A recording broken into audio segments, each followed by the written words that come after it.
Big Bash লিগে Hobart হারিকেন্সের হয়ে অভিষেক ম্যাচে বল হাতে রীতিমতো রেকর্ড করলেন লেগ স্পিনার রিশাদ হোসেন।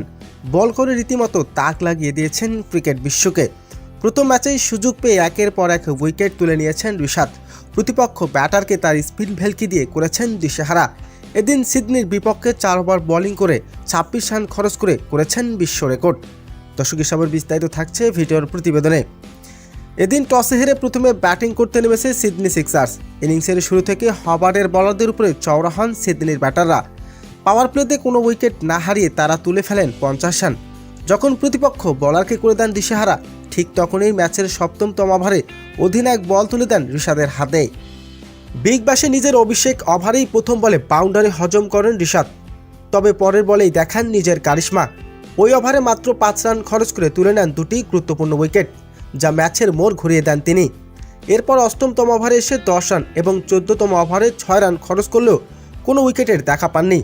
তবে নিজের শেষ ওভারে ইনিংসের শেষ দিকে আবারও জ্বলে ওঠেন লেগ স্পিনার রিশাদ। ওই ওভারে মাত্র 7 রান দিয়ে তুলে নেন আরেকটি উইকেট।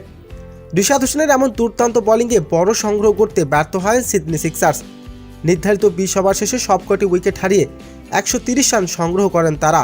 হবার্ট হারিকেন্সের হয়ে 4 ওভার বোলিং করে 26 রান খরচ করে 3টি মূল্যবান উইকেট শিকার করেন রিশাদ, যা বিগ ব্যাশ লিগে রীতিমতো স্মরণীয় করে রেখেছেন তিনি। তো দর্শক, রিশাদের এমন বিধ্বংসী বোলিং আপনার কেমন লেগেছে? দর্শক, জানিয়ে দিন আপনার মূল্যবান মতামতটি।